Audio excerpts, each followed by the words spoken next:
Oo Yasemin. Araba var araba. Yasemin derenin içinde araba var.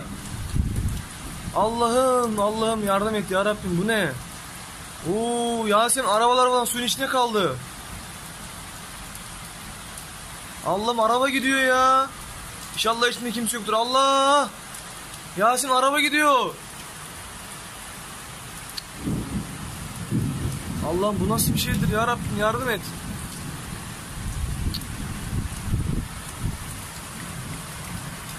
Abi şu otobüse bak, yarıya kadar suyun içinde ya. Allah'ım gidiyor araba lan.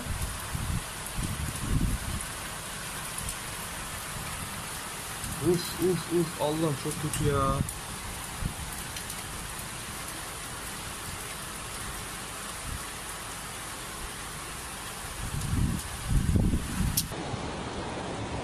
Ben de hemen araba su almak üzere, inşallah bunun üstüne çıkmaz su.